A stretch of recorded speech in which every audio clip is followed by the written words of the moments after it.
Okay, welcome everyone, and to another recording of the chapter 1138, named Hardly, of the Great One Piece chapter. Today we have the great team with us. So we have the captain himself. So hi, Lucas. How you doing, man? I'm doing good. Excited to discuss this. I think this is one of the spiciest chapters we've ever got, maybe the spiciest. So definitely ready to dive in. Oh yeah, man, we're really gonna dive into this one. I'm excited for this session. And we have also the head cook himself, Vex. What's up, man? What's good, YouTube? It's your boy Vex. It's the Lurking Legend. Y'all can just call me Vex. This is the craziest chapter that I think we've gotten since I caught up, maybe ever. Like what the captain said, I cannot wait to get into it. Yeah, man. And that's not an understatement for sure. And then next we have the Hellsmith himself, Knack React. What's up, bro? What's up, guys? I am ecstatic to get into this. We said before we started recording, some people haven't slept right since this chapter has come out. So there's a lot to unpack here, and real excited for it. Guilty. Yeah, man. And last but not least, we've got the heart, the soul, the spirit, the body, the mind, and the navigator of the Eternal Dawn, 3-day trip. Oh my goodness. This chapter it felt biblical. I mean, it was like, I don't know how to explain it, but it was amazing, and I cannot wait to talk about this. It's a good word for it. I felt like I went through an awakening reading this chapter. Yeah. So yeah, well, you know what? Let's start it up with the cover story, which I'll jump in first with the cover story by saying, remember when I said there's this weird Arlong? I feel like this is weird Arlong parallel with it. The way he's sitting, who's who, is quite interesting. He does look a lot like Erlang. Yeah. I'm still not sure who it is, but hopefully we'll get to the bottom of that. The eye on Crazy. his chest, the eye, every time a lot of people. that it's like ruins how they used it in Onigashima to watch everything and listen in. There's something about that eye. I still want to learn about it, find out what's going on with it. Yeah, there was that, like, the little Mary or whatever, like they were called the Marys, and there was that one with the paper over her face, and like it had that eye on it. I think I could be wrong, but yeah, and like his design is pretty fire, but honestly, and this is saying something, because a lot of people have been saying this whole cover story, outside of maybe a very few select entrants, that it's been pretty uneventful. Right. This might be the most uneventful, because like they didn't even tell us who it was, like, Yeah, but the thing is, it's going to go into the story. It's going to merge with the current storyline. I just feel it. It's one thing. I was like grasping at straws here, trying to figure out something cool to pull up, and like I never noticed is he always had that belt buckle, because it has like 8 circles around it, like a certain symbol that I'm sure we're gonna be talking about later in the chapter, and it also looks like it's got like a little like clover, like a 3-leaf clover, or like a clover there. Yeah, it's a clover or something. I absolutely love the drip. I think there's something deeper going on here, perhaps like a newfound faith in what he witnessed at Onigashima, but he's also been kidnapping these women. Like, these women are not here because they want to be. We got to keep that in mind. Dude's up to no good. This guy's a bum, but but it seems like he had it. Interesting. I look at his appearance. He has basically the one we saw in the anime and the manga looks thinner, his clover, but he did seem to have a belt of the same form prior to that, which is interesting. What's he sitting on? Put too much stock in it. That's a chair. It looks like a futon. Yeah, but it's like recliner. cloudy looking. You know what I mean? Like, all these people are like sitting behind him, and it's, I don't see no arms to this chair. I just see like a. Do they have beanbags? It could just be a futon. Yeah. I don't know, but not much to talk about on this, and I feel like much like how my vibe is with our discussion is like, I think Oda kind of thought the same way about the chapter. He's like, let's just get right into it. Let's just give them something in the cover story, and then let's like fully deliver in the chapter, you know? I said the same thing. I said that he just kept the cover story kind of like lukewarm, like it's spicy enough because of what happens in the chapter. Yeah. Well, let's get right into it because this was crazy. First thing we hear is the aftermath of Loki's defiance. Yeah, that is crazy. Like starting exactly where we left off is like, that's not really like something you'd grow to expect from Oda. I thought we'd go and see like 500 different things before we got back to the results of what we just saw. And we get right back into it. I was so pumped. The first panel in this chapter, I was like, yes, let's go. Yeah. Yeah, so I won't lie, the first few panels, you know, what we see, what's going down between Loki and the two gods knights is quite interesting. And there's something I really liked is I will obviously see when the official comes out if it's the same speech, but the fact that Loki did not say he did not say that you're Shanks. He said you're the spitting image of red hair Shanks, meaning that, you know what I mean, like he knows it's not him. Well, this is I wanted to touch on this comment as well because 3-Day brought it up yesterday during the stream we had with Ghost Train. And how did Loki see what he looked like? If his eyes are covered up to stop him from seeing as well. Yeah, he's like Fujitora 2.0, like way better, way observation more hockey improved. Yeah, because Fujitora specifically couldn't. Yeah, he couldn't see Luffy's face. That was like his best line was like, you know, like I bet you look kind and all that. I don't know, like I want to like this guy. Maybe it's like he can read people's auras well enough that he can get like the general shape of them, or maybe it's like, I don't know, maybe he has a very identical type of like presence to Shanks, energy, like in the aura aspect. Yeah, like whatever. We still don't know much about that, but like if we're thinking it's like anything closely related to Voice of All Things, maybe like this dude's voice sounds or like feels almost exactly like Shanks's, but just like a tiny bit off or something. Or maybe he does have like some sort of extra sensory powers, you know. It was like, I was trying to say it last week, that I thought that he could actually see the arrows. I mean, the way he was talking, it wasn't just future sight. It was, he was seeing them. And other people probably couldn't. I see what you're saying now. Like if other people were to be attacked by Gunko's fruit, they wouldn't get the idea of what's coming. Yeah. They just get hit.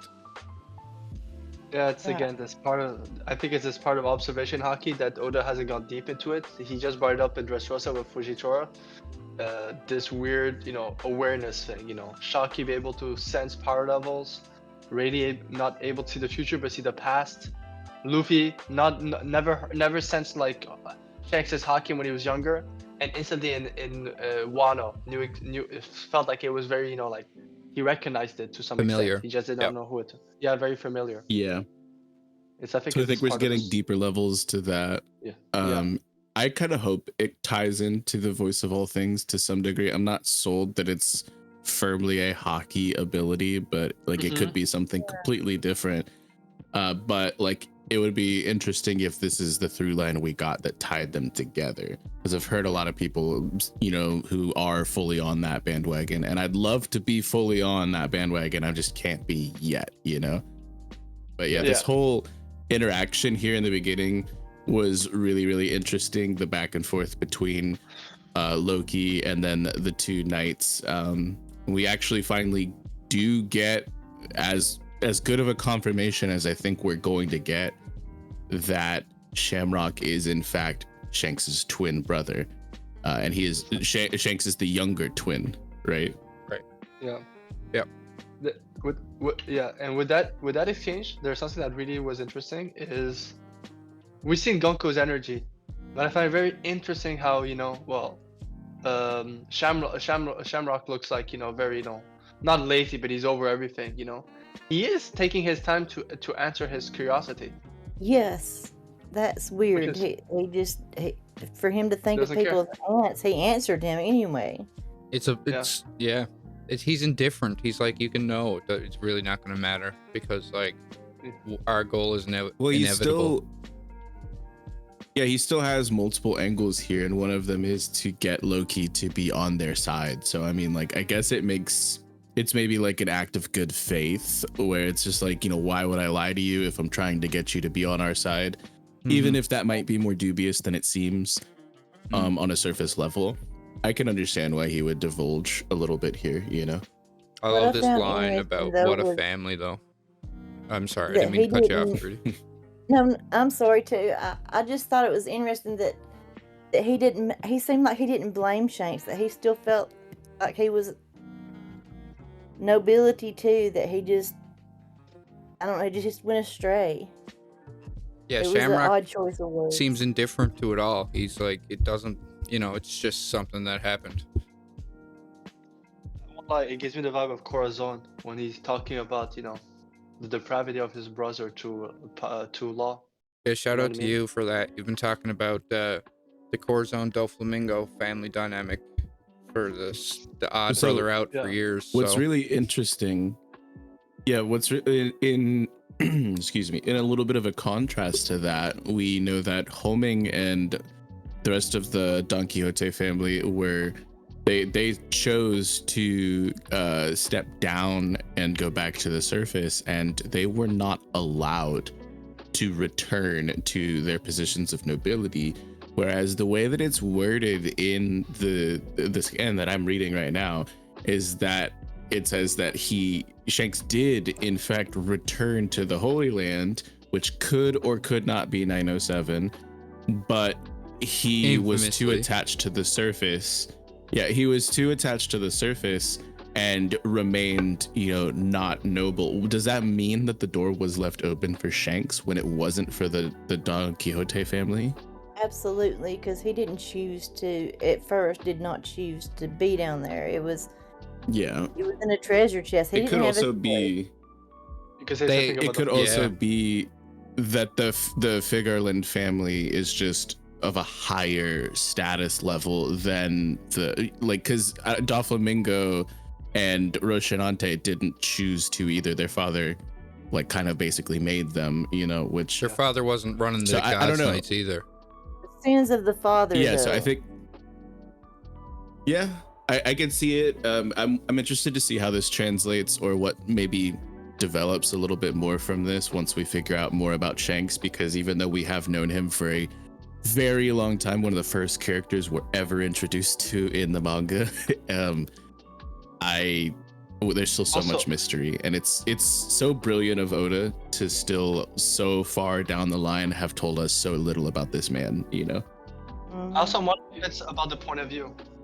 We know that Don Quixote were refused because the Flamingo said it, the one who got refused.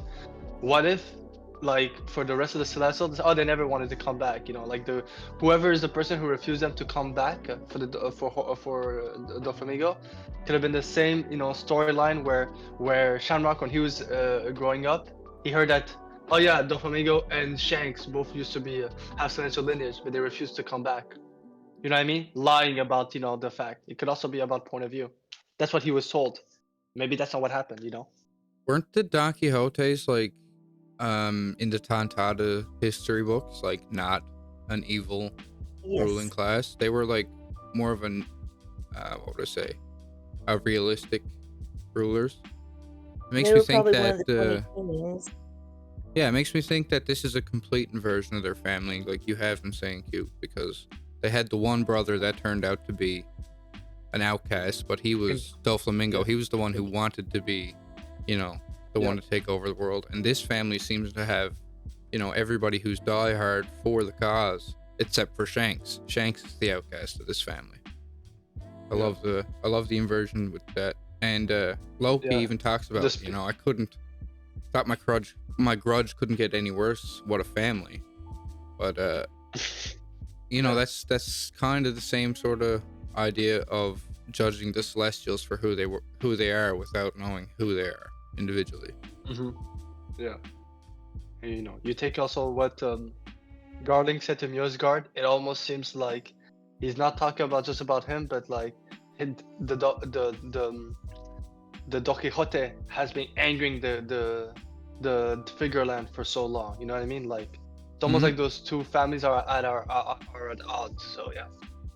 Yeah. This also, in a sense, it's like the parallels here don't stop with just Shanks Rocinante and then now Shamrock and Doflamingo, but it also helps strengthen a little bit of the through lines between Law and Luffy, because what do we know of Rocinante?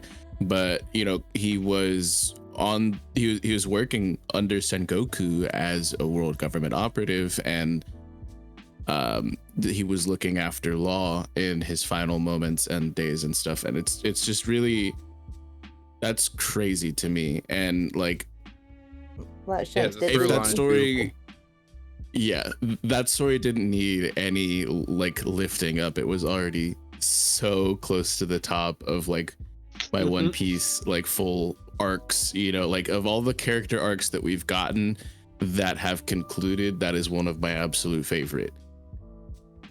So I love it. I absolutely do love what we're spitting here and what Oda has put down for us. This is already such a spicy chapter.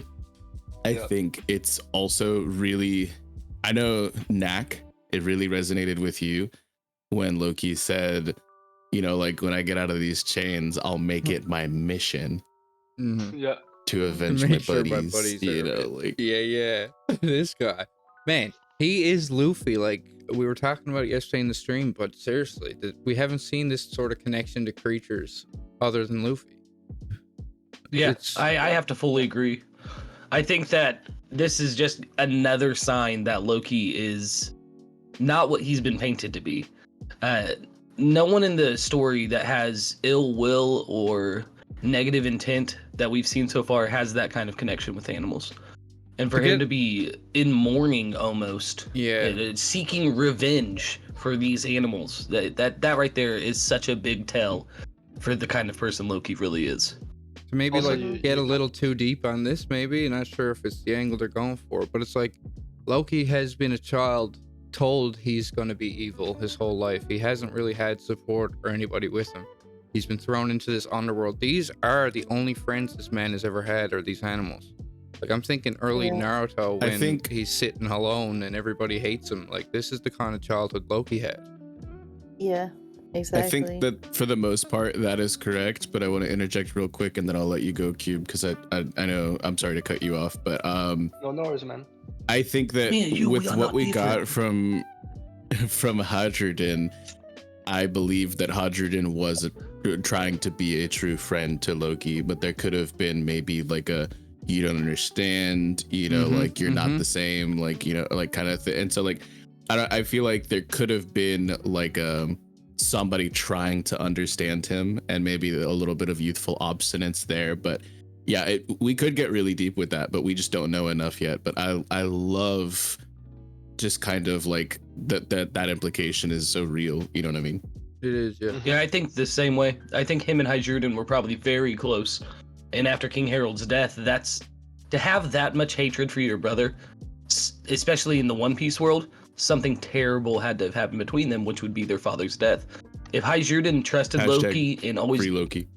Hashtag free Loki. If Hydruden trusted Loki and wanted him to be free and like defended him and just, oh no, he's just a mischief maker kind of thing. You know what I mean? Loved his brother. And then all of a sudden his brother kills his dad. Well, there's a reason to feel that hatred. Yeah. We get some massive honestly, reveals too. I'm just gonna bring up that point before we transition. It gives me the vibe, and I'll explain it very quickly. Is a bit the whole Frankie and Iceberg dynamic. So you know, Frankie, when we first meet him, says all those stuff, but actually we see in his actions do not fit the words. He might act tough, but the world like turn him that way. So it's like a bravado, and we all assume like, yeah, everyone doesn't like. But if you think about it, well, we most likely Harjin is close to Loki. It seems that Rodo doing the Sun God stuff also must have been, you know, also did like Loki. But even what Gert says now changes everything. at first he compared to Gerd, Rodo is as despicable as Loki. But if you look at it, Gerd doesn't really despise Rodo to that extent. He's just, annoying, stuff like that. But it does seem like he does him as a nakama. So even now, what Gerd said about Loki, it could be like, oh, he did something bad, but even they, even though they might believe that Loki did it, but they still don't see him as, as he's an evil person, like more like misunderstood. So like even that is like, I want to see the new Giant Warrior Pirates talking more about Loki to know like the relationship of him. And we touched on it a little yesterday, but with Harden and the way he treated Rodo and the way Rodo came into the arc, like praising how he wanted to be Loki, like there could be another layer to that where Harden's goal was to lift up Loki and to make Loki the king that Elbaf needed until this incident. And maybe that's the turning point of all this, and that's where Rodo's obsession with being Loki comes from, because Harden wants to save his brother, and Loki wants that kind of attention from Harden. I like that. And so then the next part, yes, Rita? I was just gonna say, it might be kind of off topic, but I came across something yesterday, and I had kept wondering if Zal was close by, or if they have some sort of relationship with Elbaf or Loki, or if they're coming back into the story. But I noticed what Mokomo dukedom meant was, Mokomo means like shaggy or furry people kingdom, and it made me think maybe he was talking to somebody on Zal. I actually have heard that the dog ruler. Because the first translation was Duke. If we remember, the early translations, they said it could possibly mean Duke, and then it ended up becoming Shaggy and Mosa in the end. But so I have seen the connection. Inuyasha Duke, yeah, it could be him. And remember, he may show up. Remember, also, it's quite interesting, and it could be. I'm not gonna say it's either Dogstorm or Catstorm, but remember when Dogstorm and Catstorm talked about their connection to the Kozuki? We've been allies for centuries, and we've been waiting for a certain person. What if it's like the same, like the same friendship? Like they were a group of friends who parted ways, and like maybe one of the dukes is that. The same way that they're connected to the Kozuki, the Dukes, what if there's someone else in Zao that has connection to people in Loki's family line, It's like the Kozuki. Well, minks were like outcasts too. People say really bad things about them, like they eat people and stuff, when that's not true. And I just think there might be some sort of connection there. Well, we've also been told Zunisha's favorite fruit or food is apples, sky apples. And that means that they have to go somewhere in order to get those to try them. And if there is a passage to the High West above Elbaf, we can assume Zunisha swung by a few times to get those apples. And they could have been talking about when Jack attacked, that he would have killed them all or whatever. The conversation that was going on, it could have been about that. When he attacked Zao. Yeah, I'd love to get more on Zao, because there's a few theories floating around the community now, and I'll bring another one up when we get into the big reveal of this chapter. Yeah. But I think I know Zao is ancient. Yeah, I think I know one very active community member who would be really happy with that. Shout out. If you know, you know. I know. Absolutely know. Yeah. But let's. So now the next part is very spicy. Yeah, jump right in with you, man. Yeah, Shamrock feeling that he is being threatened by Loki, and it's bringing something back into the story that we're very happy about it. And we're sorry for all the Blackbeard people who are fan of the Blackbeard theory that he's gonna have the Sugar Zell fruit. This is now officially finished. This storyline is finished. So maybe I'll just say that is classic One Piece, because the reasoning for people to have that theory was there. The points did make sense, and Oda took it and showed us that you're not writing this story. I am. What's even more classic is that it's still not yet technically confirmed, because we could think that this is some sort of mythical Zoan inside of his weapon that he draws, but it could be literally just something else. Yep. In the same kind of energy that we put toward, some of us in the community put towards the Gorosei, because we didn't get a legitimate reveal of the name of the devil fruit. in this chapter. It could actually be something else. So I wouldn't close the book on it just yet, but I would be very eager to close the book on it as soon as we can, because this is on my bingo card. I called like that we would see another devil fruit item. So this is a pending W for me right here, but I'm not going to close the book on it just yet, you know? Yeah. I will. But this is huge. I'm going to give you my first thought when I read this. It's quite interesting. So he took out his sword, he created Cerberus, and we have like a three-headed dog come out of his blade, right? Which is interesting because he said something. It's almost an aversion for Zoro, where Zoro, if he had a Devil Fruit, one of his three blades would have Kaido's fruit. I'm so happy you just brought up the connection to Zoro, because I mentioned a little bit of it yesterday, but I truly believe this is the same sort of energy that makes Enma possess Odin's will.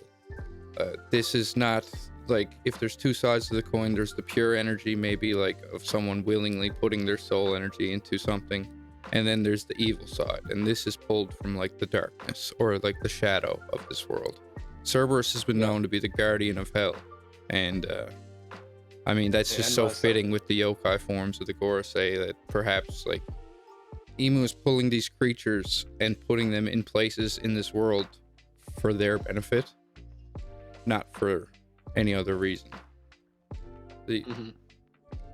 Oda will put it together more elegantly than I'm trying to, but I definitely think the sword stuff, this is in line with what's going on with the Grim Reaper and Enma and Odin's energy in Zoro's blades. So it's very fitting that he's flexing in the underworld. I love it. I think this is a beautifully drawn panel, and like we got Cerberus back in Thriller Bark, and it was portrayed to be menacing. Like we got these shadow frames leading up to it, and then the reveal was really goofy. This is demonic. This is menacing. Yep. And first thing I thought, of course, was Zoro with the three sword style. Got to go. Yeah, I love it. I'm not a Zoro hater, but I think it's hilarious because I know all of the Zoro stands are gonna be like, "Oh, this is clearly a Zoro fight." It's already secret. Zoro's getting bodied if he fights this man right now. Oh my goodness. I'm uncomfortable. I don't know. Zoro. Man. I love Zoro, and I will be the first to say he needs to not fight this man right now. Yeah. Also, a fun Too many fact, unknowns. because the other day I was on Chestnut stream, and one of the guys TCP was with them alive, and that statement is my biting blade might change because the kanji for that form of blade was also the same kanji for dog apparently. So they just went with blade, which because they said it would be weird to say it's my biting dog. I actually like this a lot because we think back to early One Piece when they referred to their powers. It was I'm a smoke man, or I'm a chop man, and it's like it's kind of the same sort of sentencing. It's like it's my biting blade, It's I liked it that it said biting blade though. Now there might be more nuance or like context to the sentence, but I think it is in line with that. Like, this isn't a sword; it's a biting blade. I think regardless of any of that, though, this is a black blade, right? Like this is definitely a black blade. Like, do we think this is a permanently black blade, or do we think it's hockey? Like, we've seen fodder like turn their blade black with hockey, in the new world. But like, do we think this is painted or like permanently black, or like? Well, when you see what's the when you see the blades coming out of the Cerberus's mouth, they're definitely black blades, man. They are, unless the devil fruit or power itself has hockey. Yeah, those are definitely black blades. It's just hard without Oda coming right out and saying like this is a blackened blade, because we've seen blades shadowed out countless times throughout the story, and then no mention of them ever being blackened. Yeah, I remember when Shiryu like pulled up on Garp, everyone's like, "Is that a black blade?" I'm like, "It's covered in like blood, dude. This is very interesting. I know power scalers are gonna take this part of this chapter and run with it. I feel like. Oh yeah, they're not gonna This run with is it. so They're cool. they're gonna fly with it. But this is quite interesting because we've all assumed because of the storylines that obviously blackened blade is when you put your hockey into it. But what if it's just a spirit, and maybe you could also have a blackened blade through devil fruit or through other means, not just pure hockey. We're just shown through hockey masters. But this is like quite interesting, Yeah. Do you remember? Steps Made a look blackened before- blade confirmed. But ahead. if you look right here, there's one panel I wanted to point out to while we were having this conversation before we get too much further, is when Gunko is forming something with her arrows, and we'll see that in a second, and she says like, hey, let's clean up here and move on. And right before he says scramble, you could see he like a I was gonna say a back shot. Let me rephrase that. You could see like a view from him from afar.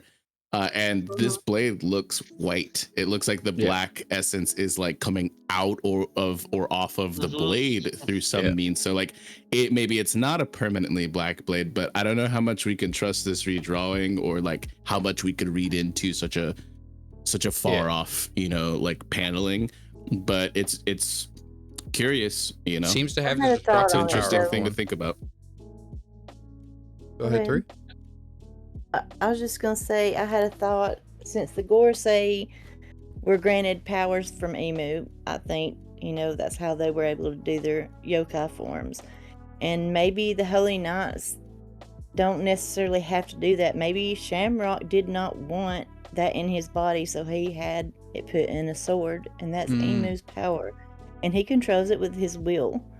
Yeah. Just like the Gorsei were able to.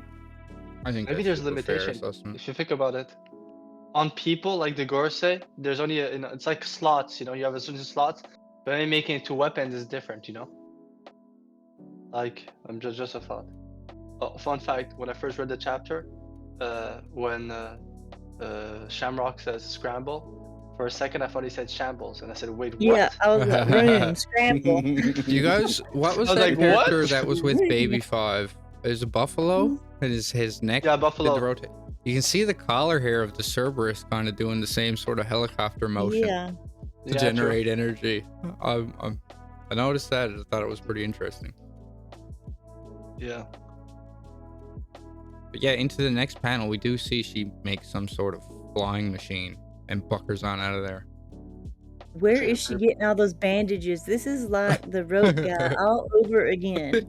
Where did he keep those Polly? freaking ropes? Polly Yes. Polly Put for some Straw respect Hat? on Polly's name. I'm Yes. sorry. Let's I had a go. blank error and I just had to say the rope guy. I couldn't think of it. Oh my goodness. I won't lie. For Polly, he's a non-default user, so that's a legitimate question. But it's the thing I talked in the past about Baby 5, having unlimited and crazy, different flavor of ammunition. Like they keep, you know what I mean? Like they could keep generating it, and it feels like it's the same realm as well with her fruit abilities. Like she can materialize it out of nothing, out of her own body. I love it, and to shout out a beloved community member, Kush Daddy, like I'll mirror his sentiment that he had after I got to finally read the chapter. He said like this is like one of his favorite devil fruits now, and I completely agree. I've been preaching this whole time. I love a wacky paramecia that the user can get creative enough with to make it cracked. Like if you give me a mythical azure dragon fruit, obviously that's cool and powerful, but I like a way that's like not obvious, and this is definitely that, Yeah, giving Caesar this fruit or something, he would not know what to do with it, but she really knows how to. Yeah, I really this like is that. sick. It's giving me Doffy vibes in that same way that like strings don't seem cracked, but then he did like the most ridiculous things with him. With the fruit. Like I love this. I absolutely love this fruit. Mm-hmm. Like grabbing clouds. Yeah. Yeah. This is the craziest for me. Maximize the potential, and she's doing the same thing. Dolphin really did that. He maximized it. Yeah. So, we're about to end this part, and that exchange between Gonko and Shamrock is quite interesting, where they talk about it seems that we won't be able, to subdue him. So let's start by taking their children hostage. We'll need an extra person. Pure This evil. is quite interesting. Yeah. No, Like, first of all, pure I've I've heard a evil. lot of people. For one second Yeah. though, because Loki gets absolutely murked before they say that. Like these Yeah. swords are totally penetrating him. He's screaming out in agony. He even says, like, if that thing gets me, I'm He's done for." fine. It's He- sad. Nah, he's though. fine. Yeah, if it wasn't Poor One Piece, Loki. I would think he'd be gone. Yeah. Yeah, but this is Oda. Like Oda's not gonna. No, there's no way this guy's getting hit by like this attack and not being fine. Like I think it's interesting because like I think Oda knows we know better by now, right? Like I don't think any of us like I don't if you think Loki's cooked from that. It's not that. Just wait. Yeah. Also- He's being hard by being tied up. That's my thing. He is completely helpless, and they are Not just even that. hurting him so badly. That's what gets me. Also, don't forget he's weakened because of Sea Stone. So it's like it's definitely not him at his full force. Yeah. I think it's funny with this Cerberus that's closest to us in the panel where he's getting hit as its tongue sticking out. I can't wait for the theories that somehow that's Parasparrow's dad or something. Sorry. Please no. I knew he had some dog in him. I knew about that Parasparrow. Oh boy. Crazy. Yeah. So, Mike, first of all, it seems that gives me remnants of we've seen those storylines, especially with Kaido's quick backstory about him being taken as a child and offering their country to rejoin the reverie. Let's start by taking their children hostage. Yeah, it's pretty twisted. I didn't mean to brush right past it. I just wanted to address like they thought they were taking out Loki and going past him. But the fact that it's like, okay, no Loki, straight to the kids then is super concerning. Yeah. I think that like I've heard a lot of interesting takes on this, and man, I really wish I could shout them out, but I don't remember who said it right now, but hopefully one of you will. But somebody had said that like this is like Colin's time to shine. Like if he's one of the kids that gets kidnapped alongside Kush all Daddy. of those like It has to be Kush. Okay, yeah, Dad. Kush I was gonna again. say, That was a great call.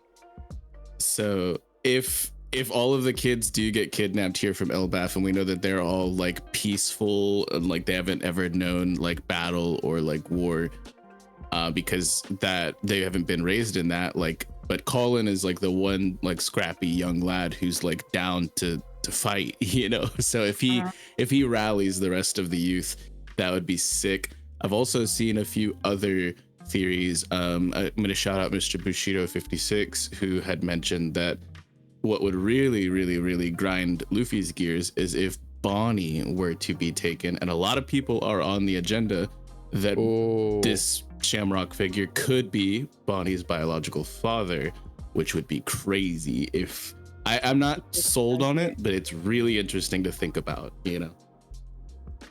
Yeah. Also, there was one thought when I read that part. That's what I wanted to bring on. So Saturn and Egghead said to Kate Devon and Van Ogre, so I never thought you people for level 6 would, pledge allegiance to someone, you would subdue to someone else. What if that's what got arrested Avlo Pizarro? He's a king who was sent to level 6 for some reason. What if it's something very similar to that? Where, they took over his nation, the only way. No, more like he refused. So when they took over his nation, they sent him to Impel Down and they put someone else to take over his kingdom. Saying, yeah. Because they made comment with all level 6. And I have to give props to Dak for catching that on. But Dak Saka did say that it's weird. He's not only level 6, a former king, but he's the only one who's able to keep his clothes. There's anyone not in the prisoner uniform. Means that he was a special brand of, which I think his term was, he's actually a political prisoner. Interesting. Yeah, I like that angle a lot. It is interesting that he was wearing his clothes like that. Mm-hmm. That's a good catch from Dak. But yeah, do you guys have any calls on who they're gonna call to come? Oh God. Please be someone I new. don't want to talk about that. Yeah, more God. Manmeyer family. Give me They more. didn't say God Let's Knight go. though. They I think it's a spy inside Elbath already, and it's probably that Ange lady. She is so sus. I'm not kidding. No way. Oh, Good old wow. Ange, What? but you can't go And down Man, has Ange, already Ange. found it at the kids. She's sitting there with him. You'll see in a minute. Spicy. Oh That's- man, That's a wild crazy. take, but I like it. What if I can't what if believe it's you're doubting Ange, but Biblo? No, no. What if it's the owl? Ange is suspicious. That lady. That'd be crazy. She's already rounded them up. Dude, the for him. owl. No, but if like every time it shows the kids at the Walrus School and it shows like the owl library, you just see good old Biblo just chilling there. beep. He's just standing there Menacingly. ominously. Like he's like literally it's very foreboding, right? Like it's like he's just like partially in panel every time it shows the kids. Like, and I'm like, He's watching them. like I don't know. He's gonna take action. Wait and Who see. knows? Yeah, but Biblo, like, I like the thought of it, but Biblo has been around in Elbath centuries now, so. So That's a as watching the them world kids. government has also been around. Yeah, Watching them the world kids. government has also been around for centuries. Is all I'm saying. Honestly, Each who kingdom knows? has their guardian. I mean, think about it. They all have a guardian. So you know if there's a God's Knights, and other than Manmire family, you know, Lucas is big on that train, but remember in God Valley behind Gardling and the Manmire person, there was a guy who was a God's Knight who had the same skull mask as Rodo was introduced as, you know, at the beginning. Where at the beginning me and Nag were saying, oh wait, my god, is that a callback for this God's Knights family? I really wish it's that one, so we get more lore dump, a bit of God Valley at the same time. It explained why Rodo, Yeah, you know, where that skull.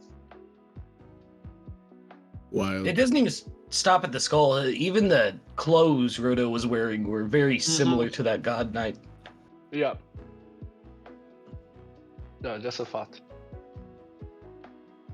So, if nothing more, we're gonna go to what's happening at the West Castle, which is honestly for me such a fun interaction because, you know, it also shows I think the naivete of the danger of it's a bit the whole issue that you have with the Tantaras as well. Good people, but easily misled.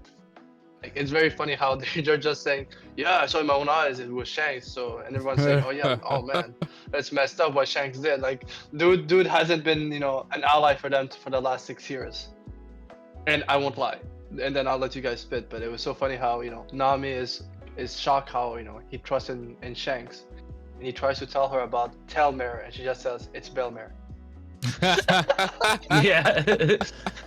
Yeah. Sorry, that He can't cracked me help up. himself, but he literally can't help himself. What was your guys' thoughts on this, you know, this whole exchange thing, you know? Oh my god, dude. I know. These are what I love One Piece for. Go ahead. No, I was just gonna say, like, the fact that, like, you know, she's laughing at him and you know, just it's all so sweet. It's him getting defensive like a child, hearing about like his idol. Like, no, that can't be the case. Like, no, that never happened. David Hasselhoff would never. Oh my goodness. Yeah, I know a lot of people were very firm on like they love the idea that Luffy might see Shamrock and, you know, have like an internal conflict, or that, you know, and then there were the people who were like no, he would instantly know that's not the same guy. Maybe the same way that Loki was like, oh, you're not Shanks. Like if they had like that kind of Wi-Fi hockey type adjacent ability where it's like you can, because Luffy is able to, like, he's like, I just saw a familiar face in my mind. So like if he sees like a not so familiar face, I think Luffy would instantly know that but like it's good to see Luffy standing on business and being like, no, Shanks wouldn't do that. So he's immediately like against any inclination of evil Shanks. You know, let the agenda die. My man's Never. not a rat. Like, no, but I'd like to think that if Luffy does come across, oh my gosh, Shamrock, that his initial instinct, especially if he's going after children, will be, how dare you do these evil things while wearing Shanks's face, using these people's trust in Shanks to, you know, trick them, kind of thing. That is something that would very much so send Luffy over the edge and make him want to beat the ever-living crap out of Shamrock. And I'm gonna say this. I don't know if it's like, is it because he has Joy Boy's will and he went through the same thing, so that's why he came to that conclusion. But Captain, we should send a letter to a news a Kube to Luffy to join the Eternal Dawn.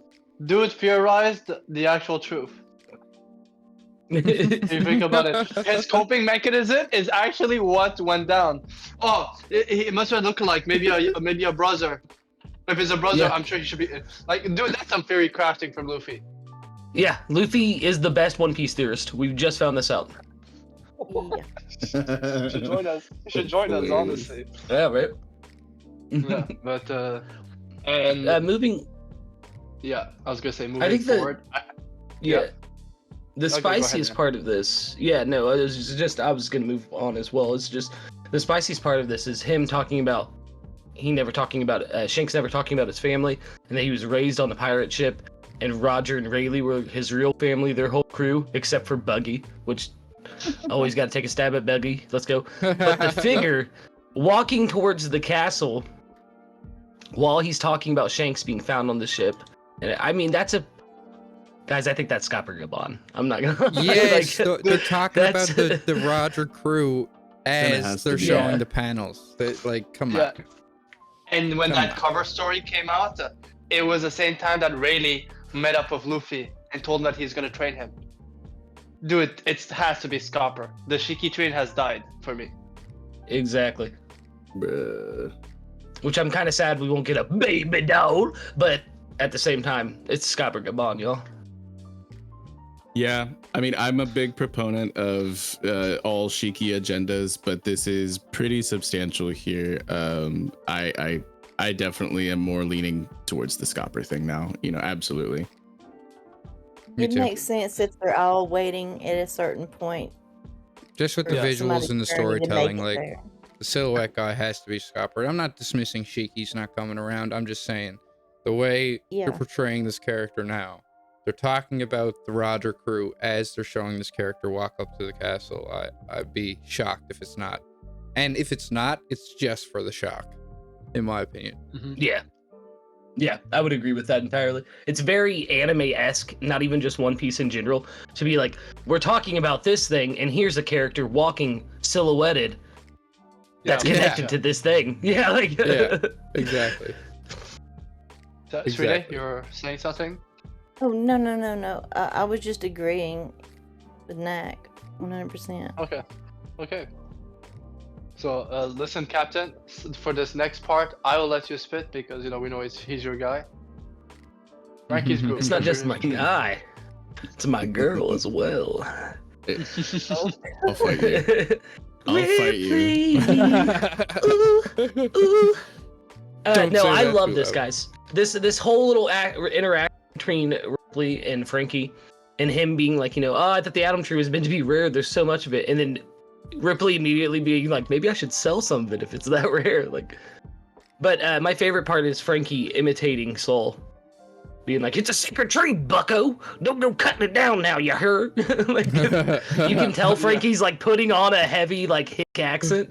Hold on. So what we just got here was Straw Hat Lucas imitating Frankie, imitating Saul. The levels here. My goodness. The levels. Yeah. But you know what? With that exchange, this proved to be something.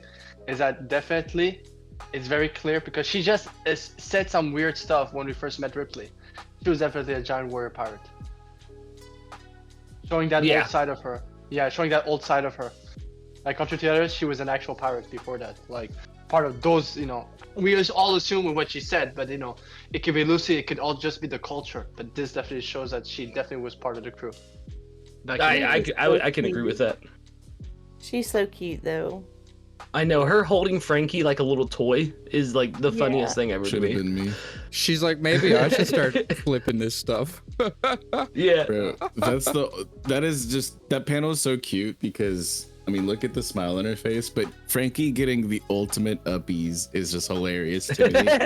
I know. Especially with how big Frankie is. He's like the biggest member of the Straw Hats, and he's sitting here getting held like a child's toy. Actually, I think Brooke's taller than Frankie, but either way. The biggest Still and hilarious. Frankie and Jinbei. I think it's Laughs and between Brooke Jinbei. and Frankie and Jinbei. Yeah. But still. But it's then- impressive. What's that? It's a mural. It's graffiti from eons ago. Some kids probably etched right into the bark and it got fossilized. That's right, y'all. Here we go. It's said to date back somewhere between 900 and 800 years ago. Frankie is shot. The look on Frankie's face, the fact that he knows this is something Robin has to see. You just got to say those years. And alarm bells go off in the entire community.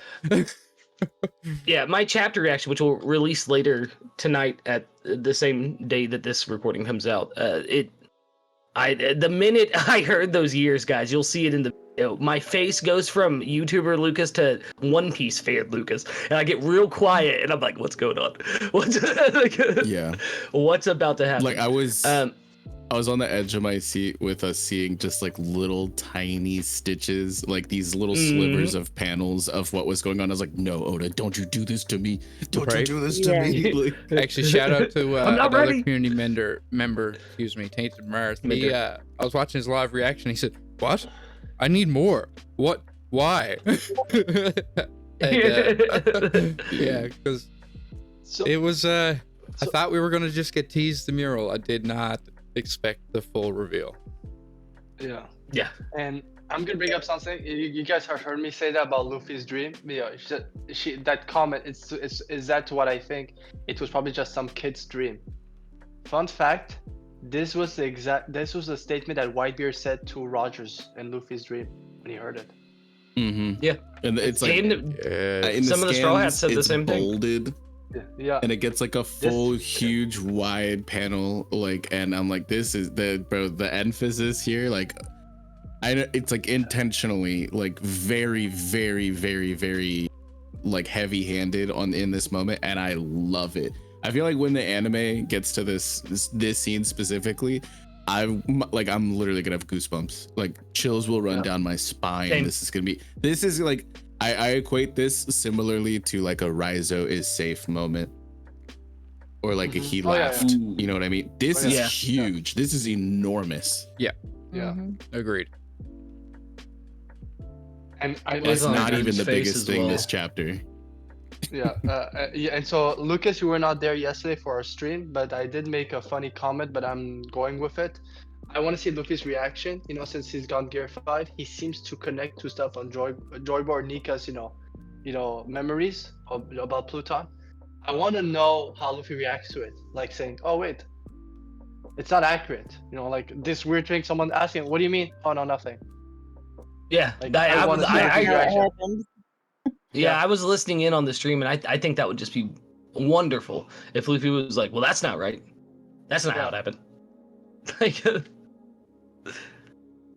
But yeah, we're left kind of hanging in suspense there with Frankie and Ripley, and we're taken away to the Walrus School, which again, like I was saying, while Saul's talking to these little kiddos, and Robin and whatnot, we just see this ominous, forlorn-looking bird up here, and like he's half off panel, which is crazy to me. But and Angie's creepy but here in smile. the It is not like I it. hate with Like- you doubting Ange, man. This is crazy. What is this agenda? What did Ange do? What did that? Look at her. Just look at her. Wait for Shamrock to get there. What did Biblo do? Come on, man. Bird's life. Okay, well, I don't trust that owl, but Anne seems like, Birds she aren't just wants to make real. an apple pie or something. birds are government drones. We know this. This is not anything new. Like, Ange looks like she'd call you like sugar or honey. Be like, it's okay, baby. And I love that for her. but I think this is one of the most anticipated moments since, like, in the story so far, though, is where Saul is holding up this book, and this is Hey, what's that on the the cover? Harley texts.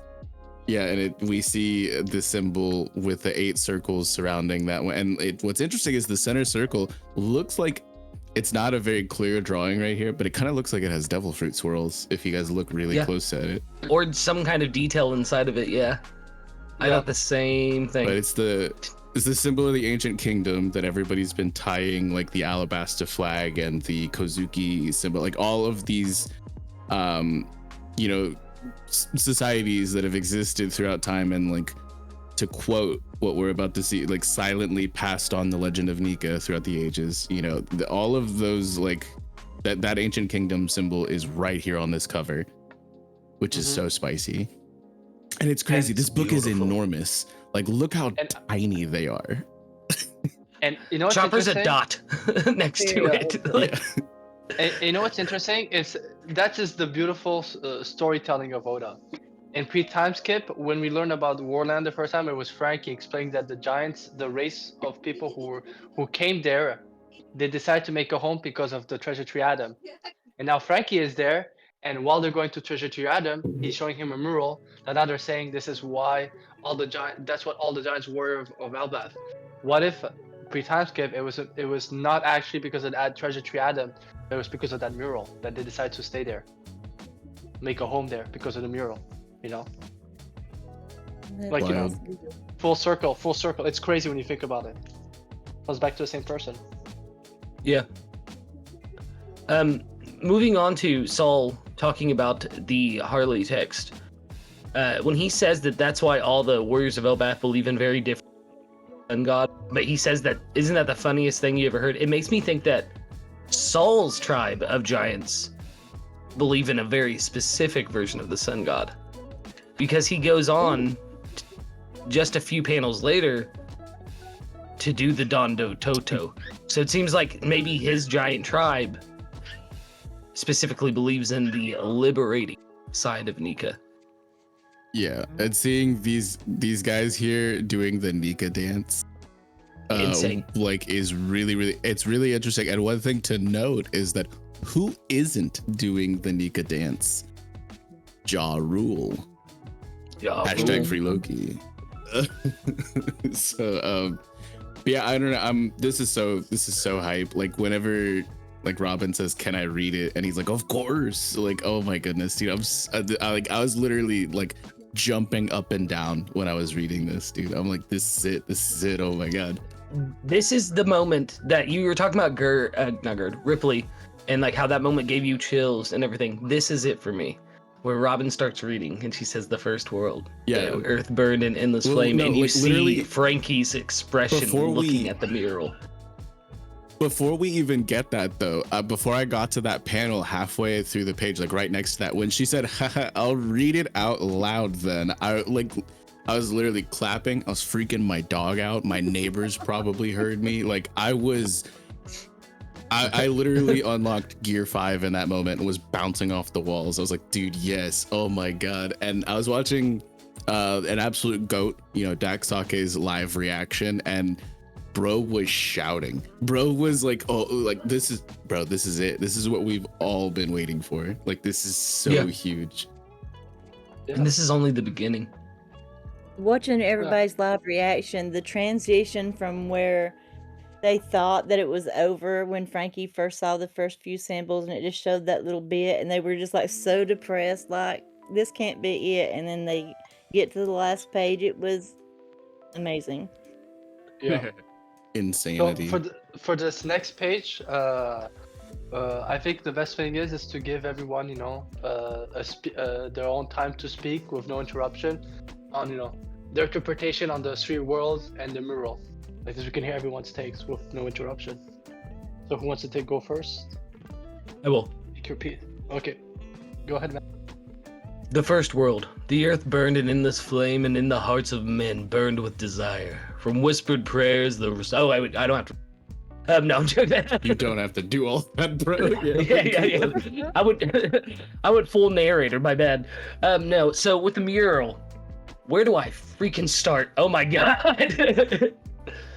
What was your first impression? Your first thought? Flabbergastation. Like legitimately, I made it so.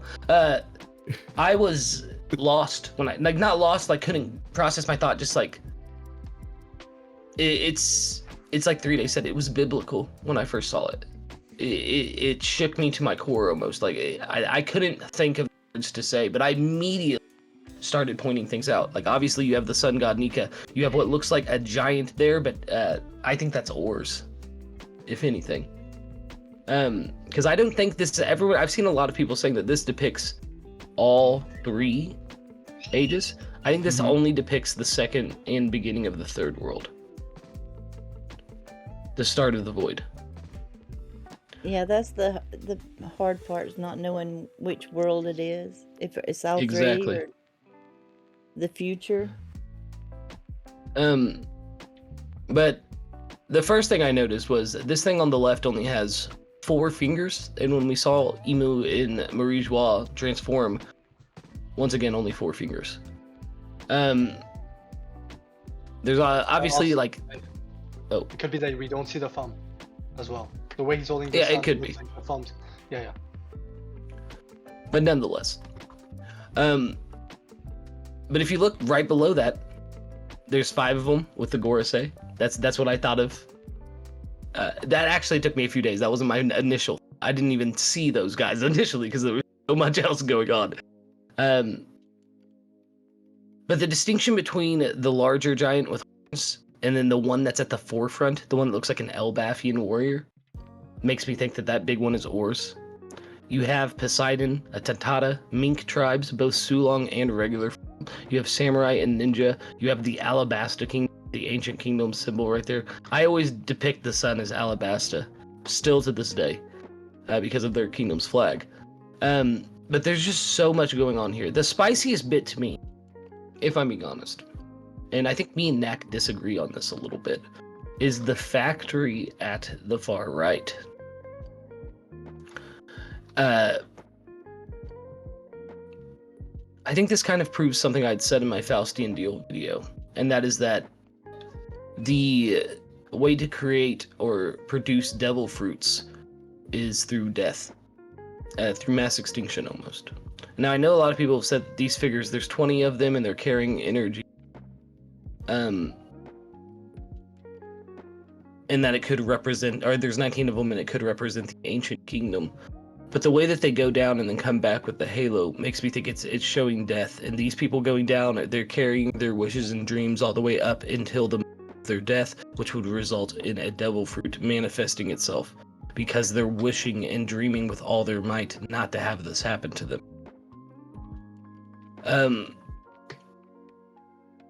It's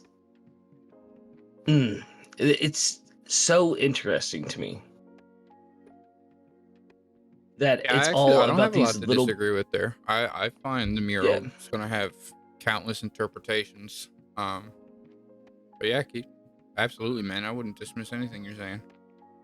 No, yeah, no. I just, like I said, I know you disagree with the factory because I know what you think about it, and I'll let you spit on it. But nonetheless, the energy sources. I've said since 2022, right? Since I first caught up to One Piece, I've said that I think that the One Piece is some kind of like nuclear reactor or a stand-in for nuclear fission. And then when I saw the Mother Flame, I thought that was nuclear fission, which is a cheap copy of nuclear fusion, basically.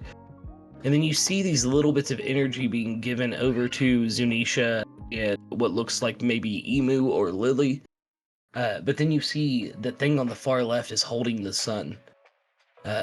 Nuclear fusion, in particular, happens on the sun. And this makes me think that what he's holding isn't actually the sun. That's the One Piece. Ooh. and that once we know what the One Piece actually is, we will know that that's what he's holding. And I think that's my biggest takeaway from this thing. Obviously, I think this also foreshadows whatever final battle Luffy will get into. Yeah. Yeah, but I would love to hear your guys' thoughts on it. I know we're trying to like give everybody a chance to cook, but I think that once we all say our piece, that's when the real spice begins. Yeah, I love it. Oh, also, I have to shout out SSJ at Cody. He said that Frankie being silhouetted against the mural is because he's going to become Pluton. And yes. I love that so much. Like,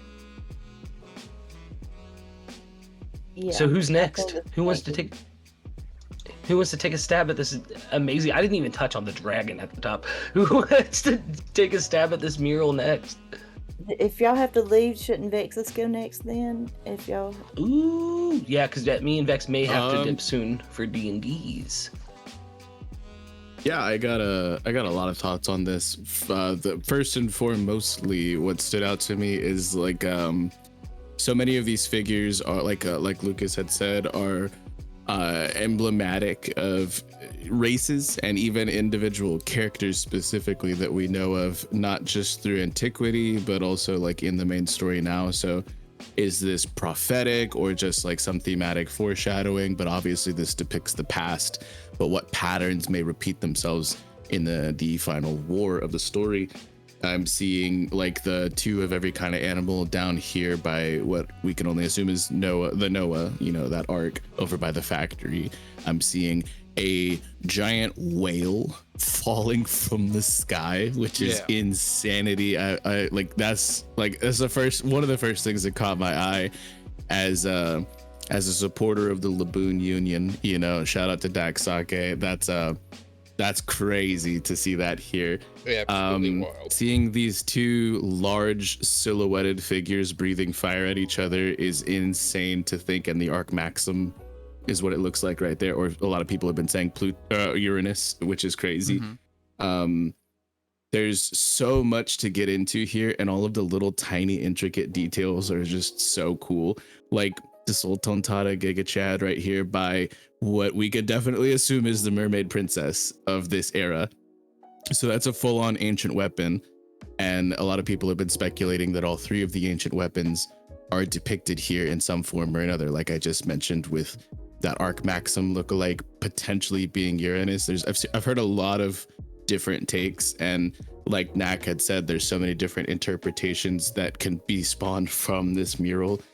Like I personally am not sold that the figure on the left is Emu. That for me, it kind of immediately stood out as what Blackbeard is meant to represent in the current era, but this was hundreds of years ago.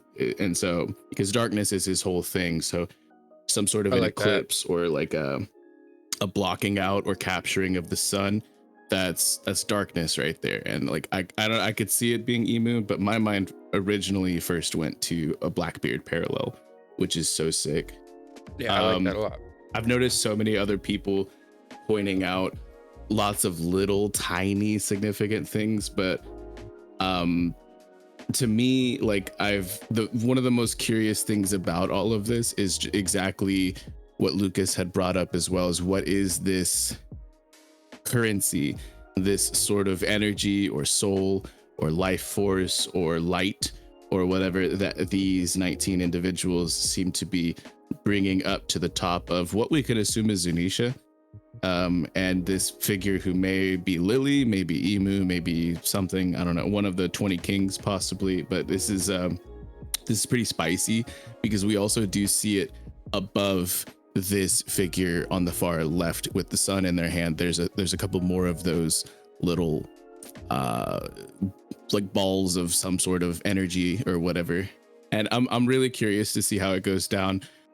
Clearly though, like my major takeaways is like that's Luffy, that's Shirahoshi, that's Loki, that's Emmett, and I'm just like, wow, this is like, obviously this is depictions of the past, but like I can see all of the, like I said, it's emblematic of some of the figures that are currently in play. And it made me think of the pictures that Emu had in the pre-reverie moment that we saw, and they like stabbed like a picture. It was like we saw Vivi, we saw Shirahoshi, Blackbeard, and we saw Luffy, right? And so like I'm assuming that all of them are in play here in this picture in some form or another, as they would be very pivotal to the end game, as I think this is as well. I could go on for like hours about this, but like it's crazy. It's absolutely insane to take this all in. And Oda could have just given us little slivers and snippets, but I'm so thankful that he gave us all of this. You know, this is, like I was saying in our stream yesterday with Ghost, I think that 1044 in the manga, when we got the Gear 5 reveal, was something that brought in like a huge insurgence of some of the greatest One Piece theories that we've ever gotten throughout the community. And I think that a second wave is surely on the horizon right now. With this, we are about to see some of the greatest One Piece theories of all time based off of this right here. And there's so many different ways you can slice it. So I'm really, really hyped to hear everybody else's takes. Everybody has a different interpretation. It makes it just unbelievably amazing. And like you said, that could be Blackbeard. It reminds me of him stealing devil fruits, stealing the sun.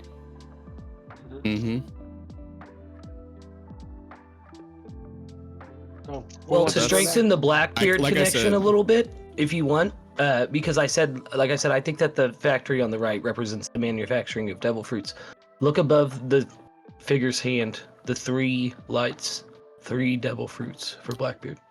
There's one more over here by the tree, on the left of the tree, by the little shuriken, like what we could assume is like a samurai and a ninja, and like by the ancient kingdom symbol boat. Like there's another one right there, and it's really interesting the placement of those on either side of the tree, because there's only 4 that I see depicted on the left half, 3 of them up by the larger figure on the far left holding the sun, and then 1 of them right here by the tree. Whereas there's a bunch of them over here on the right side by with the whole manufacturing line, like assembly line thing, you know. Yeah. Has anyone noticed the people beside that they look like they're wearing the celestial dragon spacesuits, the ones in the boat beside that? Yeah, I'd said the same thing to Knack. I mean, we were all over in the Knack Shack, Knack's very own Discord, and I'd noticed that they looked like they were spacemen, and the first thing that me and Knack both were saying were like the celestial dragons, like with the domes on their heads. Yep, I noticed it immediately as well. So for me, for the mural stuff, well, I found the mural interesting. I had some takes on the street text, but for the mural, the one thing it feels for me is I feel like this mural is a polyptych. I don't know if you've ever heard of the term polyptych. It's basically a form of art, murals or paintings, that usually is seen with being 1 or 2 panels, but there's more panels. Basically, if you add those other panels, it becomes a different art. And it's usually minimum it's between 3 to 6 paintings put together, and they give it their image. So I wondered if, you know, on the left side, if there's not a panel missing, you know, like what happens after the third world happens, a story that has yet to happen, because, you know, the third world is a prophecy, you know. And also obviously for me, you know, Lucas, you talk about the sun, this makes me think of what Vegapunk talked in Egghead. What if that's not the mother flame, that's not the sun, that's the eternal flame, the source that Vegapunk wished he had. He said it would be the possibility to be limitless. And honestly, you know, my big train on the 3 Nikas, right? I think there's 3 possible Nika in the world, like, and in this era, there's Luffy, Buggy, and Buggy, Luffy, Buggy, and Blackbeard. And I'm honestly wondering if the 3 text, the text talks about Nika in the world, the sun god in the world, sure. But the last sentence, I'm wondering if it's between those 3 sun gods, possible sun gods, interacted together. So they will never meet again. They would never meet again. And then it ends with 36 times they will meet again. I'm wondering if the third world sun god is what the other two sun gods they need to interact with that person to be able, to achieve greatness, And obviously the third world one, with the fragmented moon, I think that was the term. Kind of makes you think, obviously of what's called of Buggy. But I've wondered if there's like different meanings, but it's not referring to just the sun gods and the rest of the world, but those three sun gods. And if you think of Blackbeard, Buggy, and Luffy, there's some similar interaction with Luffy. First time Buggy meets Luffy, he kind of destroys his dream. When Luffy meets Blackbeard, he enables his dream. Blackbeard's the reason why Ace was in Impel Down. Buggy was the one who helped Luffy try to save his brother, And they were also had that weird interaction. And then there's three new Yonkos, you know what I mean? Like, the proof is in the pudding. Like, I'm wondering if like the message, there's a double meaning. There's a message for the world, and then there's a message for each of them. We gotta meet with the sun god of the third world, and maybe in every iteration, every loop, that third candidate, that third one, never was there. So the other two just destroyed the world or failed. Right. So yeah, that's a bit my interpretation with the three texts. And honestly, I won't lie, for me it feels like this mural could be the creation of, we talk about the fruit, if it's resources or souls. I'm wondering if the last part of that thing is explaining how the emu we have today is created, especially holding the eternal flame. Because we know that we do believe emu is at least 800 years old, but we don't know, like, it's like Thriller Bark. Something happened, the Luffy Joy Boy lost his shadow, and then it gave birth to Oars. And I've always wondered if, the way they use the eternal flame, and the fact that Nika is right in front of the sun as well. Like, what if in this instance he failed, and then whoever, like if Emu was one holding the eternal flame, him eating it turned to the Emu of today, Emu maybe 800 years ago did not look it the way it looked. So I've always wondered if it's explaining the creation of Emu in this mural. I like that. That's an interesting take. I haven't heard anyone else say that. Actually, JJ wanted me to bring that up in this stream. I had tweeted something about what you're saying, Kube. If you look at that last panel of, I'll put it in the chair. If you look at the last panel of Loki, and his way he looks like Emu, and it made me, or the one we're saying that's Emu or Blackbeard. It made me wonder if that's how Emu was born, is he went through something similar to what Loki went through. He was an ancient giant that was ruined by humanity's greed and betrayal. Yes, yeah. You can even go with the Orochi backstory as well. The world around them, formed them into this thing. But yeah, that's interesting, honestly. There's two other things that really quick before I have to dip, I wanted to bring up that I just remembered, because my thoughts are still so jumbled on this. I literally dreamt about this mural after I read. I went to bed restlessly, the night after I saw this, and like literally had a dream about One Piece. I know that's nerdy, but like we've all done it, I'm sure. I was thinking about, like they've mentioned before, and it's been a pivotal thing across the story, that like, like those who are the victors or who write history and stuff like that. So like, is this maybe like a skewed depiction? And it got me thinking of this in other angles. Like, is this just what, someone wants us to see? Not just referring to Oda, like breaking the fourth wall, but whoever did carve this, is this maybe something that is slightly propagandized, which we know did start during the Void Century, and this dates back that far as well. So maybe mixed messaging this is something that is exactly. And then to add on to the skewed depiction or perspective of this, is the whale is really curious to me. And I brought this up, and I don't firmly believe it, but I think it really does add a lot of new context to it. Is, what if that whale isn't flying? And what if those little water droplets there aren't necessarily rain? What if the world actually got turned upside down, and that whale is falling out of the ocean, and that's ocean water instead of rainwater? And if you look at all of this, assuming that everything is upside down, that is like also like really interesting, because we see another planet there on the right side, and it's like, what if this is like, I don't know, like if two planets were to maybe like collide or like come close enough to with each other, gravity could get pretty wonky. And like, I don't know, like however you think of it, if it's just the pole shift theory or if it's like actually like inverting like the ocean and the sky or something, like, or if it's maybe just symbolic, I don't know. It's really interesting to think about. Again, my thoughts are pretty scattered on it, but instead of them pulling this currency in the factory from the earth, like down below, what if that was actually from the sky or the moon or space? If you if you flip the y-axis here, and everything that we think is up is actually down, and vice versa, this turns pretty interesting, if you ask me. You know, half and half. Like the bottom half is the right way up, but the upside down part is the other half. Yeah. I don't know. Like, again, I'm not fully sold on it, but it's just crazy to think about, because like otherwise, how's that whale flying? Yeah, it's an interesting thought. I was also gonna say I did look really deep into the flags, and on the left, what seems to be maybe Emu holding the eternal flame, with the 5 Gorsei. With it seems that there's an extra 6 one that's being pushed off, or that's off, and most likely, it could also be telling about the current storyline. Saturn being unalived and guarding taking over. But what's interesting is I looked at all the flags. There are just 3 distinct flags, so 3 factions. But if that's the Gorsei, they have the same flag as some of the people coming from the opposite side. This pushed to more that it was not like 2 enemies of beginning of time that one of them just finally won the war. It kind of makes me think of, it was one group of people that had an inner conflict, civil war, and erupted to a major war.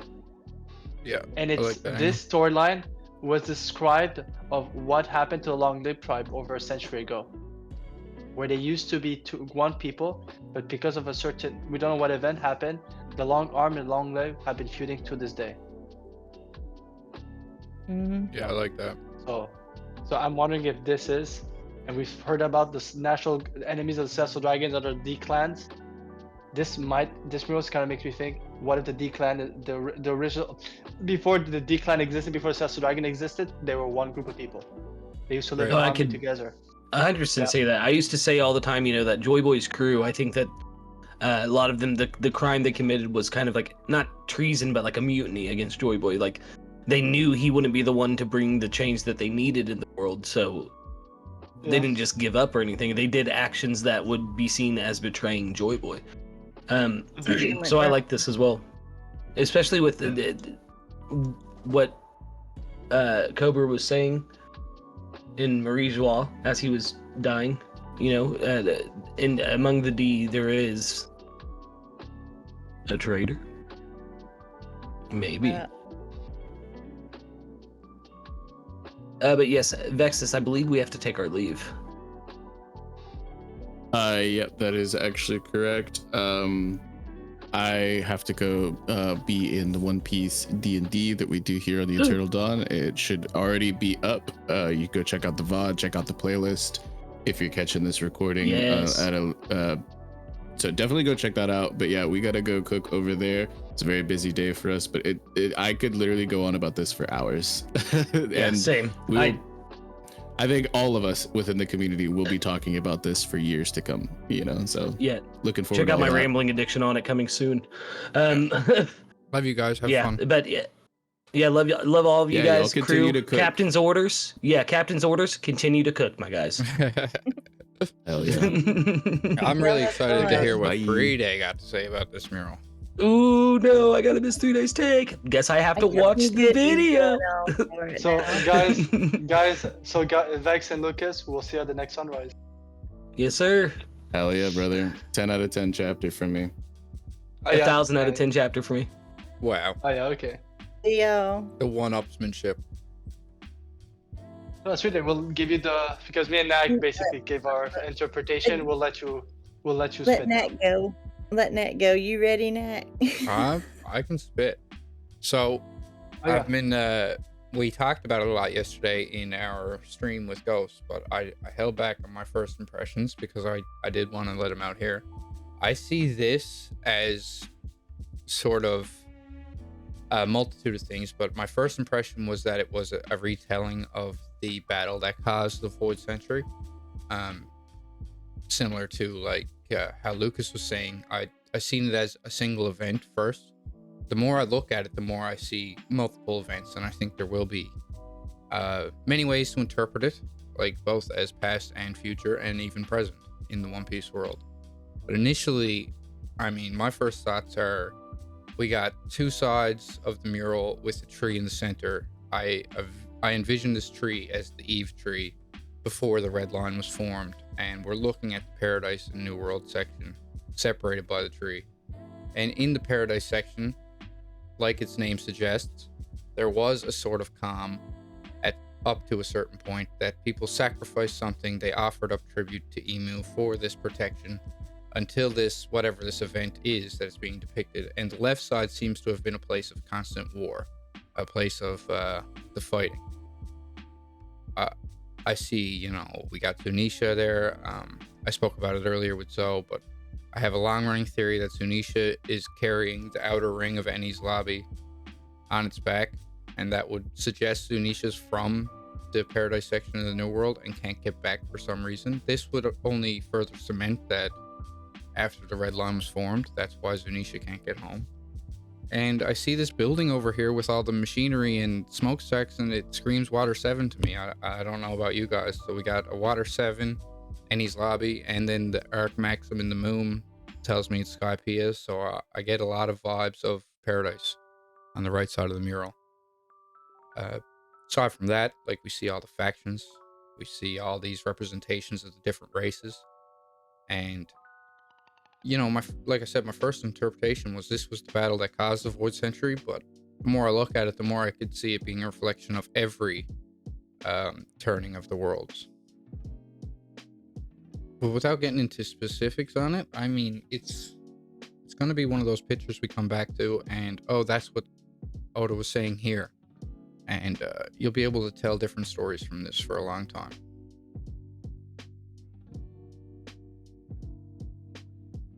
But yeah,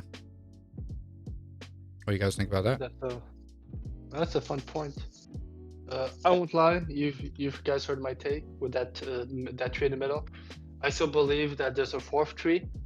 We have Treasure Tree Adam, the National Treasure Marijoa, the Eve tree, and we have the Tree of Knowledge. I've always said, would it be fitting that we've got another tree called the Tree of Eden, like the Garden of Eden? It would be the last component to that, you know, biblical storyline. And I've always said, if it's in one place, we've got many times storylines of islands, something happens to the island, and it's moving away with their ecosystem. If there's a fourth tree, I think it's a tree that's located in left. Oh, that would be great. But I love your take that we need another image to get the full context of this one. Yeah, we're missing. That's classic Oda. You should check it out, guys, and people just recording. Look for Polytic. It's not Polytic. It's basically Poly, then TYTH, and it's a type of art where you take different art. It's art that comes together. So by itself, it looks like, oh, it's unique. But then when you take it with all these three, and it's minimum 3 pieces. And I think it's maximum 6, 3 to 6. And when you put them, it gives you a whole different image, a whole different story. And I think that's what it is. We're missing one mural. I had to step away for a second. Nat, did you bring up the part about the buildings of the city, the mechanical city? I did. Yeah, I did. Well, I didn't get too far into it. The reason why it screams Water 7 to me, and it's something that still hasn't been answered today, is Water 7 has these walls that have been built into it. They raise up when Aqua Laguna happens, and as that's happening, you see all the gears underneath kind of turning and activating the machinery. Yeah. That's what I initially thought when seeing all those gears and a city above it. Now, Water 7 has kind of been the birthplace of an industrial machinery in the Paradise section of the Grand Line, but I don't know how far back that goes. But with like the invention of the Puffing Tom and the way this city protects itself and the influx of trade from other cultures, I think this is Water 7. Well, I come across something yesterday, and it just blew my mind. When Water 7 was first being built, it was built in a shipyard called Zhao Shinjima, which means Zhao's first island. And right next to that in the mural is what looks to be Zunisha.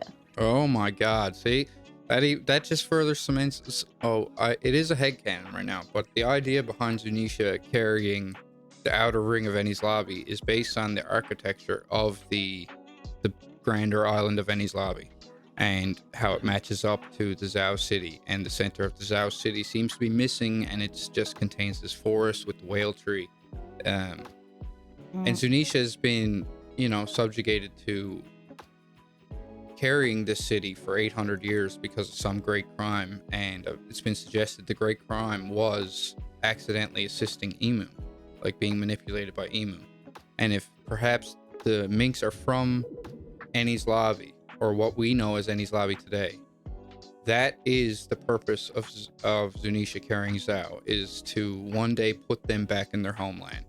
And because of the red line being created, Zunisha has been unable to achieve its mission for 800 years. It's not that this punishment was supposed to last for centuries. It's that you got to make things right, and you're not able to.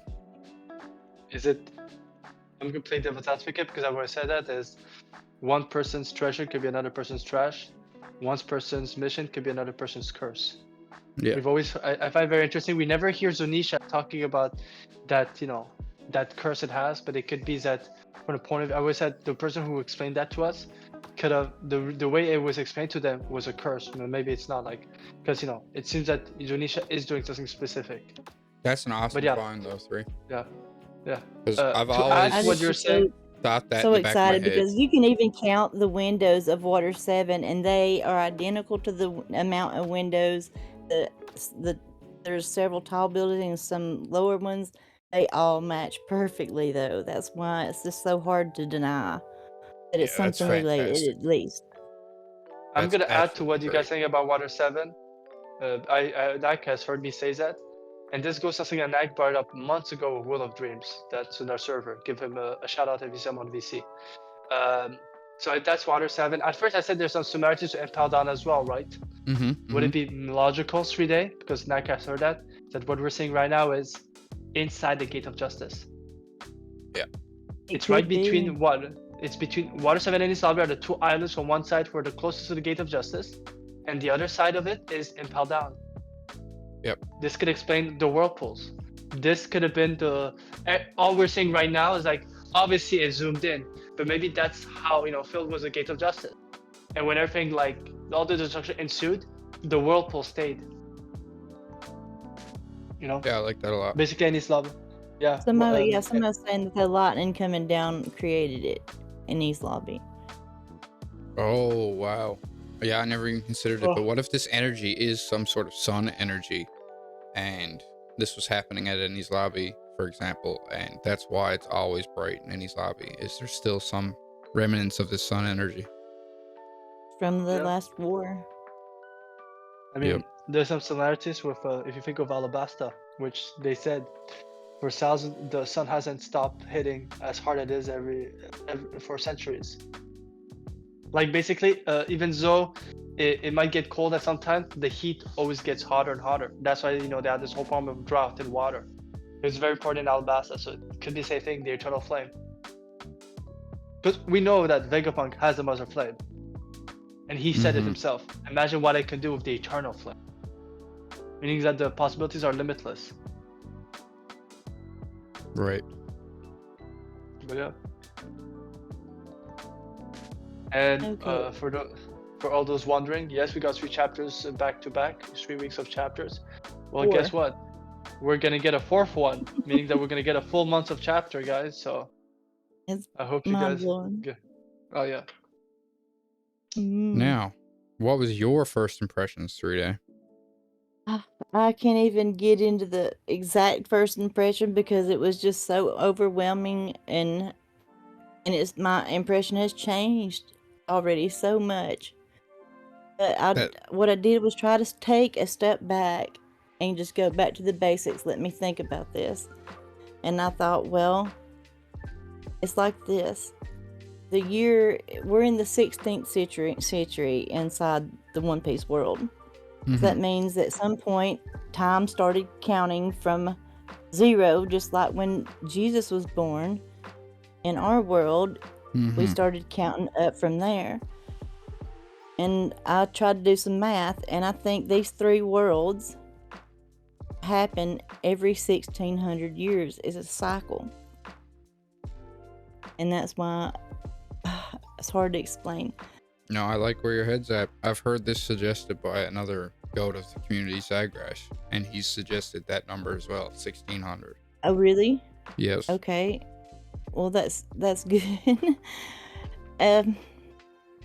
First, I want to put it out there that I didn't even think about this till last night, but when I was looking at the mural, I thought, oh my God, what if they're protecting this tree? And it's not what we think exactly it is. I mean, yes, it's a war. We don't know which one, but everybody on the left is when you protect something, you put your back to it, right? Mm-hmm. And you fight. On the left, everybody's facing away from the tree, and they're protecting it. On the right, there's only 2 things that make me think that they're protecting from this side. The moon is up there, and coming down from it is Enel's ship. I forget the Arc Maxim. Yep. And I think the other snake-like creature on the right is from the moon too. It looks a lot like that creature that was on the moon trying to fix that city up there that had the gears and stuff too. Right, yes. Okay, well, we see the Joy Boy or the Nika here. We see what we think is Blackbeard or Emu, and we see moon people, but they all are protecting this tree while people evacuate. The only ones going toward the tree is the Noah and the animals, people that won't be saved. We know who those are. What about the one up top? We are missing Dragon. Who represents him? And the dragon from the top is 100% protecting that tree. If the cycle is every 1600 years... Okay, I lost myself for a second.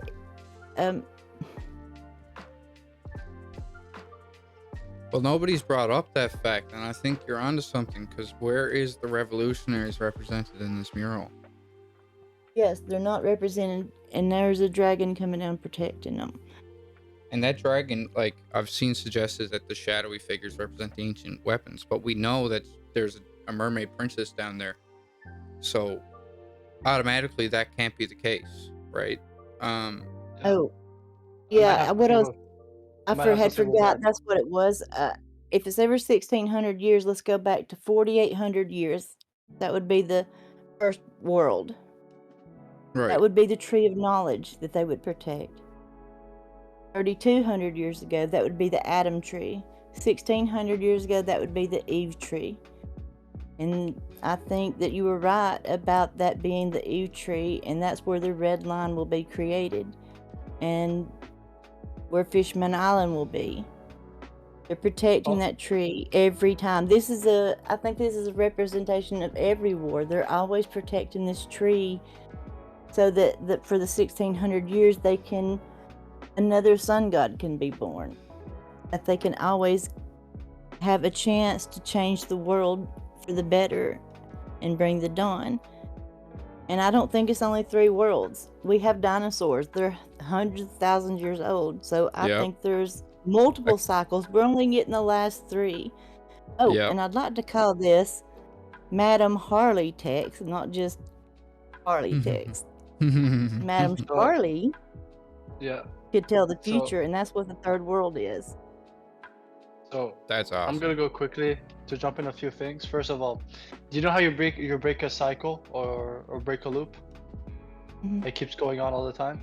You can't change the people who are in it, so you add new players, and that's what I've been saying. I think the people in the storyline who are not supposed to be doing those adventures are the Raja Pirates and Revolution Army. They will explain why they're not depicted at all in it.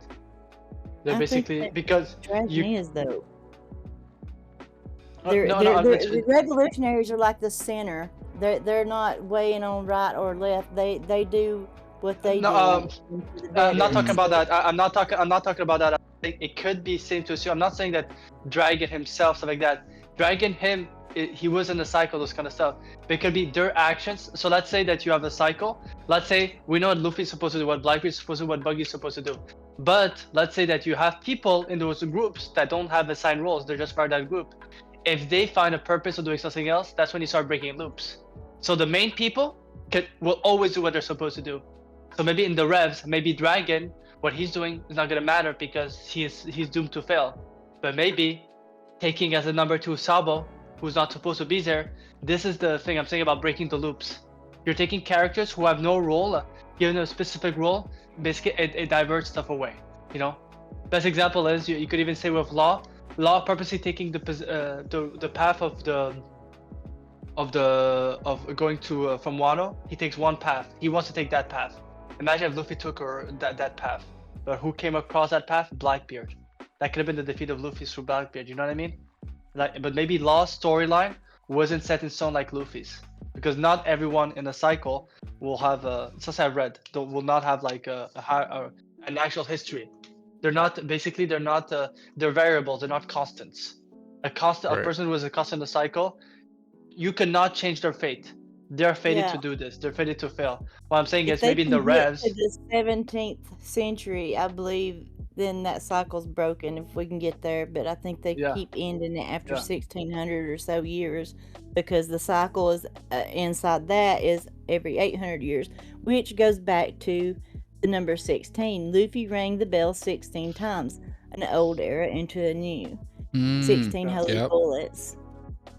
This is biblical, but also mythical. I mean, they're after the forbidden flame or fruit. The first one is the tree of knowledge, and it just plays into the Bible so much. If that's what was happening, if every 1600 years they protected a tree, they protected the base of the earth for that, and it seems like that the first world, Pluton destroyed the world. The second world, Poseidon did. The third world, Uranus, will try to destroy the world. Ever who has it, it will create that. So here's my question. I have a question to ask you. What, other than what we know about because of the world government lore about the Ancient Weapon, what actually proves to us that the Ancient Weapons destroyed the world? I've always wondered. That's from their point of view, right? What if instead the Ancient Weapons is the reason why the world is still standing? It could be. I mean, it depends on who's using it, though. I mean, it's still going to stand because each cycle they're gone through darkness and the void. It's nearly completely destroyed from the war. And because if they didn't have the sun god coming to help them, they would stay in that darkness with being ruled over, enslaved, everything else. But just to finish my point, because I didn't finish my point, that's why. So best example is, what's the difference between an ancient weapon and devil fruits? Nothing. They're both ancient weapons. But when you meet Shiroshi, and she's supposed to be Poseidon, but she's said to be an ancient weapon, does she look like what we've learned about Enies Lobby, about what ancient weapons could do, or what Crocodile said? They will destroy everything. You know, like that's why we have to have countermeasures.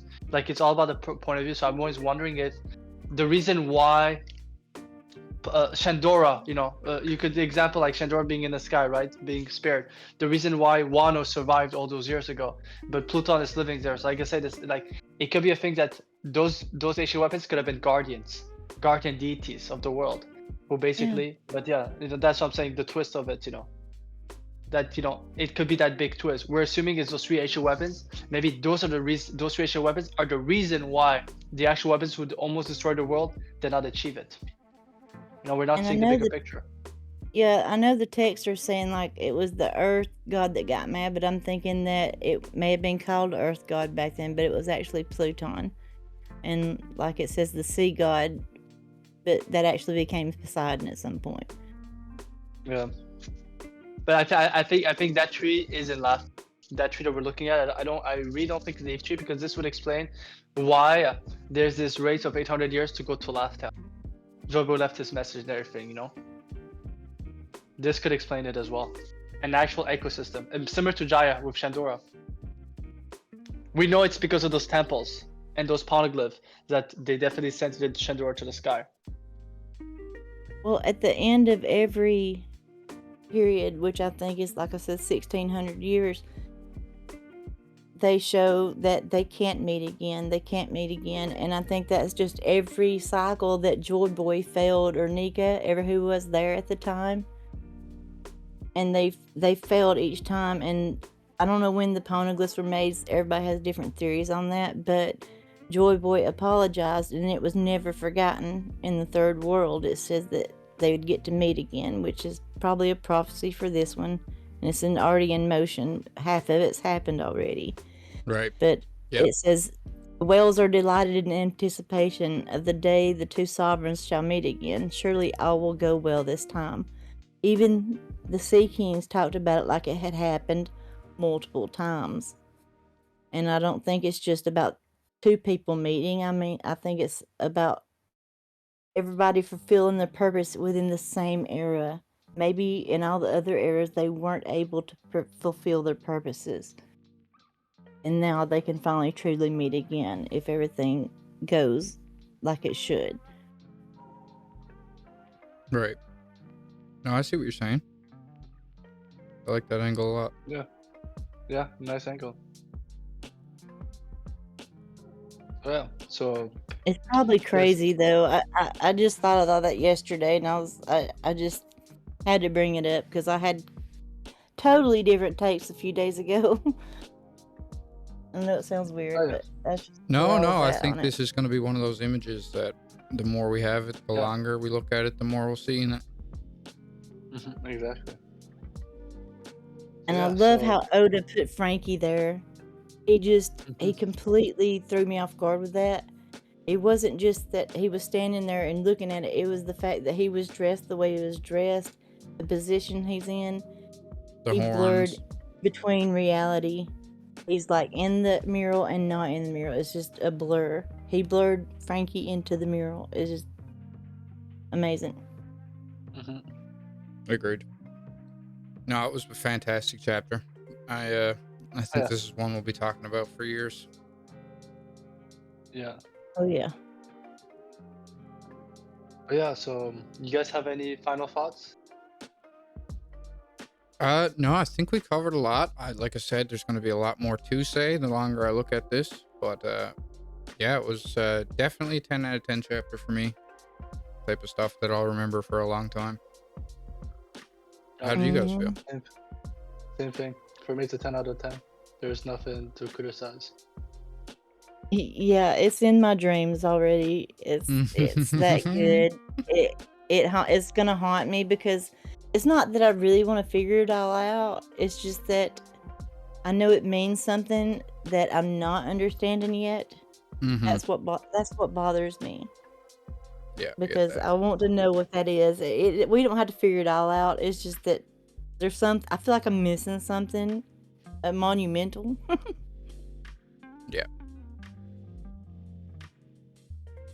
I get that. Yeah, man, it's and we get another chapter this week, so I mean next week, so it's gonna be great. Yeah, hopefully we get some more context on everything.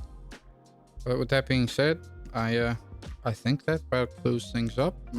Anything you want to say? Any specific things you want to shout out before we wrap things up here? Oh no, I just went blank.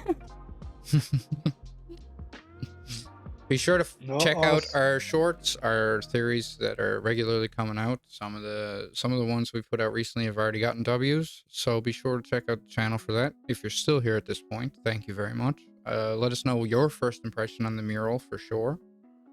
And yeah, aside from that, thank you for being here. Take us away, Kube. Yeah. And we'll see you on the next sunrise. Bye.